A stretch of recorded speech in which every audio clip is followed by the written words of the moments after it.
Olá, entusiastas da ciência livre e sem filtros. Eu sou a Lúcia e você está no canal Make Science BR. No vídeo de hoje vamos falar um pouquinho sobre os diferentes níveis de hipótese que a biologia trabalha. Então, começando pelo nível da espécie. Já tem mais de um vídeo aqui no canal falando sobre isso, mas vamos rapidinho, né? Existe 1 milhão de conceitos de espécie.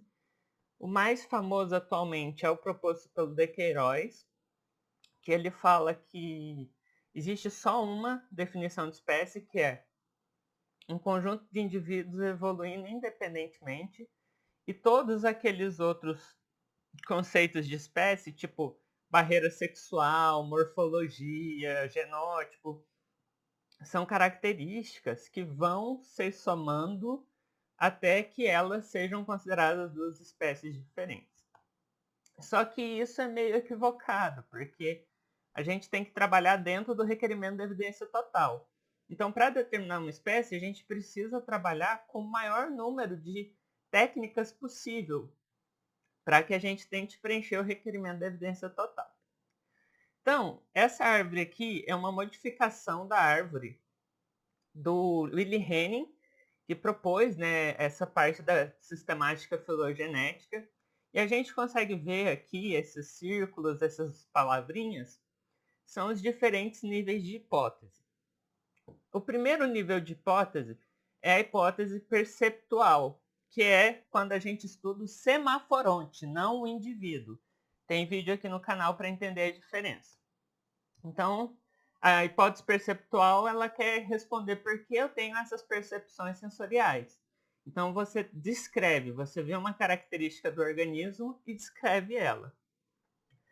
A segunda hipótese é a hipótese ontogenética, que é a sequência dos semaforontes de um indivíduo, em que a gente vai estudar desde o embrião até o seu falecimento e entender como que as características mudam ao longo desses semaforontes. Então, é a gente, por exemplo, crescendo, ganhando pelo, ficando mais alto, essas coisas tudo são da hipótese ontogenética. Aqui tem um exemplo paleontológico que mostra, né, que o Paxcephalossauro e todas essas outras espécies seriam a mesma espécie, a diferença é só que elas estão em níveis ontogenéticos diferentes. Depois disso, vem as hipóteses tocogenéticas, que são as hipóteses relacionadas à reprodução dos organismos, em que, na reprodução sexuada, dois indivíduos geram um novo indivíduo, e na reprodução assexuada, um indivíduo gera outro indivíduo. Então, a hipótese tocogenética, ela se estuda tanto a relação biogeográfica, porque, por exemplo, se você nasce no Brasil, você é brasileiro, e isso acontece porque seus pais estão no Brasil. Então, a distribuição dos organismos está relacionada à reprodução. E a reprodução no sentido de passar os genes, né? Então, como aqui vídeo sobre evolução, que eu falo como a gente trabalha, né, com a herança dos organismos, né, que é a descendência com modificação. Então, essa imagem ilustra um pouco disso. A próxima hipótese são as variações intraespecíficas, que são as variações que acontecem dentro da espécie e que não se fixam. Então, por exemplo, se todo mundo da nossa espécie fosse negro, essa característica ela não seria intraespecífica, ela seria específica. Porque a variação, o que difere a variação específica da intraespecífica é apenas se ela se fixou ou não. Então, no caso, por exemplo, a cor de pele é uma característica que não se fixou na nossa espécie. Então, ela é considerada uma variação intraespecífica.